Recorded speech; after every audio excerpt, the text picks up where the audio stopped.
Yihun mengkhawatirkan luka Sebum yang tak kunjung sembuh. Menurut Han Tae-suk, tak perlu khawatir. Jika lukanya mulai berubah warna, berarti virusnya tidak berbahaya sampai menyerang otak.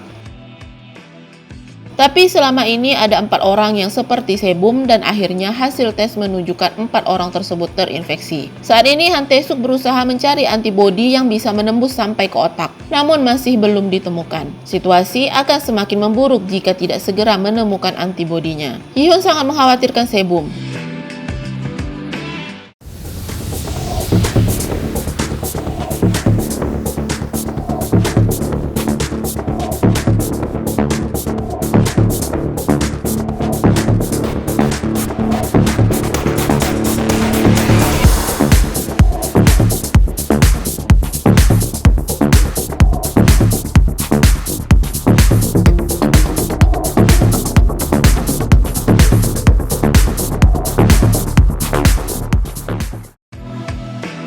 Happiness, episode 8.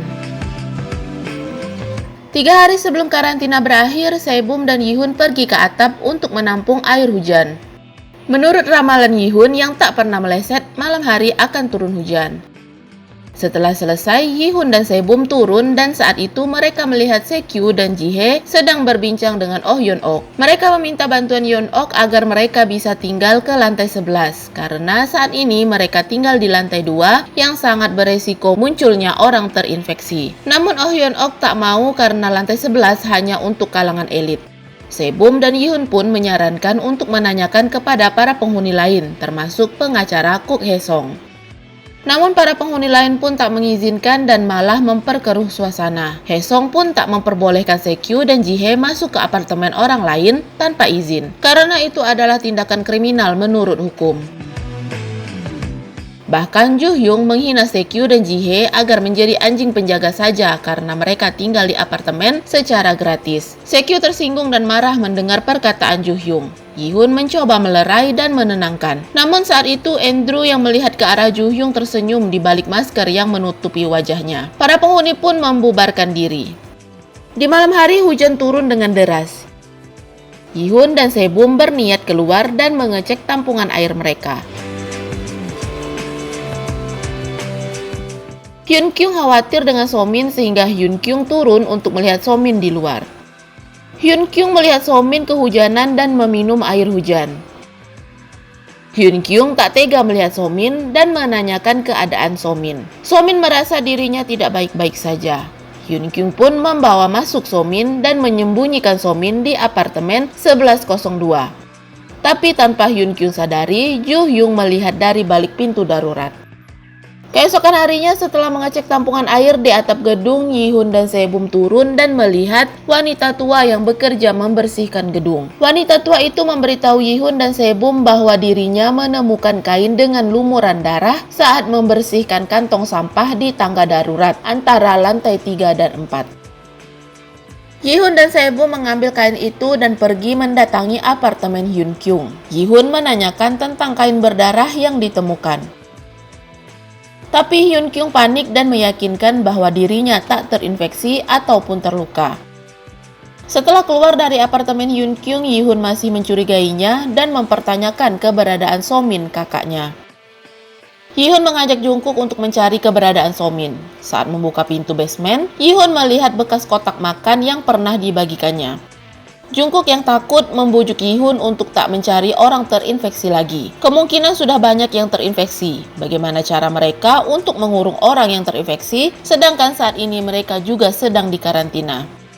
Jungkook meyakinkan mereka akan keluar 2 hari lagi. Jadi jangan menimbulkan masalah atas nama penyelidikan. Jungkook ingin segera keluar karena istrinya saat ini sedang sakit. Kanker payudara yang diderita istri Jungkook kambuh lagi.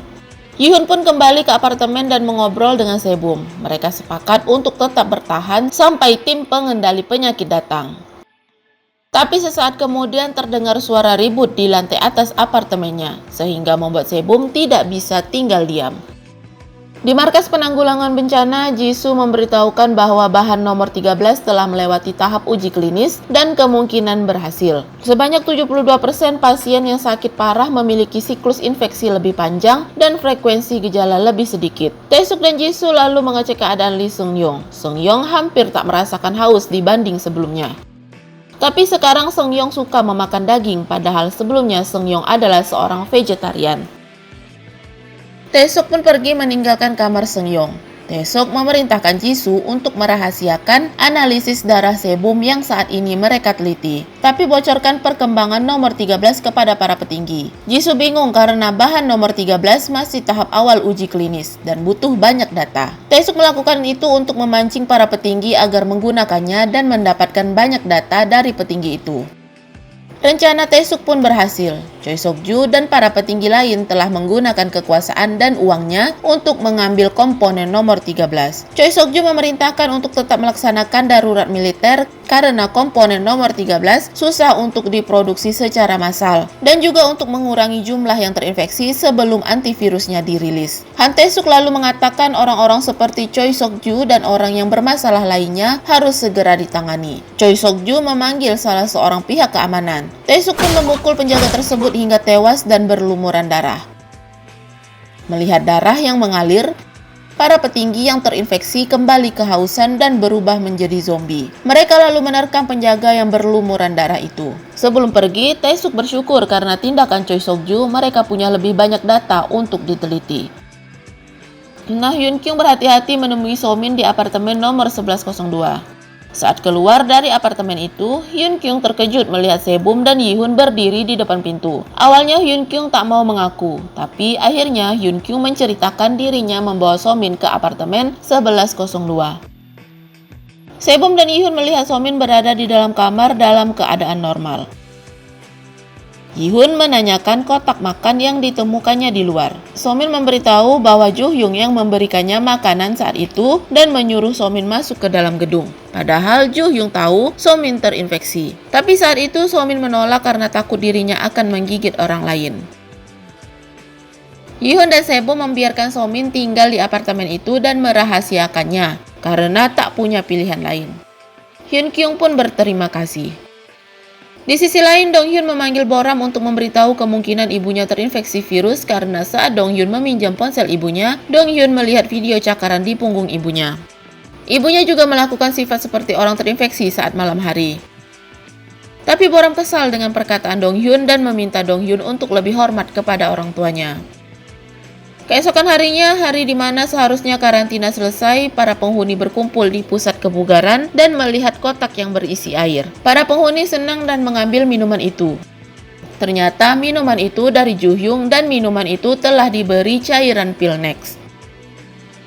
Sebo mengajak para penghuni untuk mengecek pintu keluar, namun tak satu pun penghuni yang berani keluar. Akhirnya Sebum dan Yi-hun keluar untuk mengecek pintu gerbangnya. Sesampainya di pintu gerbang, sirine pun berbunyi dan mengumumkan bahwa karantina akan diperpanjang sampai waktu yang tidak bisa ditentukan. Para penghuni panik mendengar hal itu, bahkan mereka memperebutkan simpanan makanan. Dong-hyun datang ke pusat kebugaran dan memberitahukan ibunya terinfeksi virus. Tapi ayahnya dan Boram menyangkal hal itu dan pergi meninggalkan pusat kebugaran. Yi-hun dan Sebum kembali ke pusat kebugaran dan melihat pertikaian yang dimulai oleh Yeon-ok. Sebum berkata kepada Yi-hun bahwa Yeon-ok tak bisa menjadi perwakilan penghuni karena dirinya lah yang memulai pertengkaran. Setelah pertengkaran selesai, Yeon-ok dan Sun Woo-chang kembali ke apartemennya. Namun saat hendak menutup pintu, Sebum menahan pintu apartemennya sehingga Yeon-ok melihat luka cakaran di tangan Sebum. Sebum dan Yi-hun datang ke apartemennya untuk menginterogasi Yeon-ok tentang botol minuman yang diberikannya kepada Seung-bom. Yi-hun tahu pekerjaan Yeon-ok menjadi perwakilan penghuni dan menggelapkan dana publik dan Kim Seung-bom bekerja di pusat kebugaran untuk membantu Yeon-ok. Yeon-ok pun terpancing dan mempertanyakan bukti dari omongan Yi-hun. Sebum berjanji bahwa Yeon-ok tak akan bisa menjadi perwakilan penghuni. Saat keluar apartemen, Yi-hun dan Sebum bertemu dengan Jungkook yang ingin melakukan ibadah spiritual dengan bimbingan Woo-chang. Sebum mencemaskan Jungkook karena berhubungan dengan Yeon-ok dan Woo-chang. Setelah melakukan kegiatan spiritual, Yeon-ok mendatangi Jungkook dan menanyakan luka di tangan Sebum dan menanyakan hubungan antara Sebum dan pria militer yang datang waktu itu. Yeon-ok juga melihat pistol di saku Jungkook dan berniat memanfaatkan hal itu. Di apartemennya, Sebum dan Yihun memeriksa tas yang diberikan oleh Taesuk. Terdapat beberapa cemilan dan juga senjata serta protofon. Tak lama kemudian Jungkook masuk ke apartemen. Yihun menyembunyikan tasnya karena takut Jungkook akan bertambah khawatir. Jungkook masuk dan bersikap aneh ketika melihat Sebum. Sebum pun mendatangi Jungkook. Jungkook lalu menanyakan tentang kejadian saat Sebum dibawa keluar oleh Han Taesuk dengan tubuh yang berdarah. Bahkan Jungkook juga menanyakan luka cakaran di tangan Sebum. Sebum meyakinkan Jungkook bahwa dirinya baik-baik saja dan tak terluka sama sekali. Dan luka cakaran di tangannya itu didapatnya saat berada di asrama. Dan itu pun sudah cukup lama. Dan lukanya tidak cepat sembuh. Sebum kembali meyakinkan Jungkook untuk tak khawatir. Jika terjadi sesuatu terhadap dirinya, maka Sebum akan memberitahu Yihun dan Jungkook dan tak akan menggigit mereka. Keesokan harinya, Donghyun kembali ke rumah saat ayahnya masih tertidur. Donghyun mengambil banyak makanan dan pergi ke apartemen 201 dan memohon untuk bisa tinggal bersama mereka. Awalnya Sekyu dan Jihye menolak, tapi karena melihat banyak makanan yang dibawa Donghyun, mereka kembali mempertimbangkannya. Saat itu mereka kekurangan kamar, dan wanita tua penjaga kebersihan menawarkan diri untuk keluar dari apartemen. Tapi Sekyu dan Jihye harus memberikan makanan. Sekyu dan Jihye setuju. Setelah selesai berkemas-kemas, wanita tua itu keluar dari apartemen 201. Dan saat itu, Andrew keluar dan mengkhawatirkan wanita tua itu. Andrew berpesan untuk berhati-hati karena para penghuni berperilaku semakin kejam. Andrew juga memberikan sebuah apel sebelum wanita tua itu pergi. Di sisi lain, Jo Hyung mendatangi apartemen Yeon-ok untuk mengadukan tentang Hyun Kyung yang membawa Somin tinggal di apartemen 1102. Saat Yeon-ok masuk dan membuka kamar, Yeon-ok berteriak melihat Somin yang berada di sana. Sesaat kemudian, Yeon-ok dan Jo Hyung mendatangi Sebum dan Yihun yang sedang berbincang di atap gedung. Yeon-ok menanyakan tentang Somin yang disembunyikan ke apartemen 1102. Sebum dan Yihun mendatangi apartemen 1102 untuk mengecek keadaan Somin. Somin masih dalam keadaan normal, bahkan Somin meminta tolong untuk diselamatkan dan Somin bersumpah tidak pernah menggigit siapapun. Dirinya hanya menatap Yeon-ok saat Yeon-ok membuka pintu kamar. Jo Hyung datang dan meminta untuk mengkarantina Somin. Somin pun diborgol dan dikarantina. Somin meminta Sebum dan Yihun melindungi Hyun Kyung karena Somin mengaku bukan dirinya yang membuat kegaduhan. Sebum dan Yihun mendatangi Jo Hyung. Jo Hyung memancing Sebum dan Yihun untuk minum, tapi Sebum juga menyuruh Jo Hyun untuk meminum airnya. Setelah minum, Jo Hyung mulai panik karena dirinya telah memasukkan cairan pil Nex ke dalam minuman itu. Sesaat kemudian, Jo Hyung memuntahkan minuman itu ke toilet.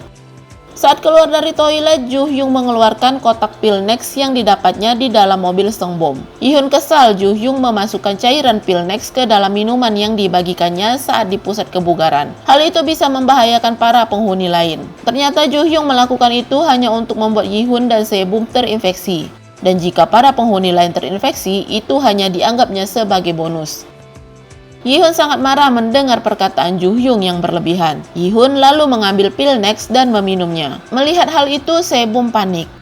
Dan saat itu, Yihun memberitahu bahwa pil yang diambil Jo Hyung adalah obat pencernaan miliknya yang sebelumnya telah ditukar oleh Yihun sesaat sebelum Jo Hyung masuk ke dalam mobil Songbom.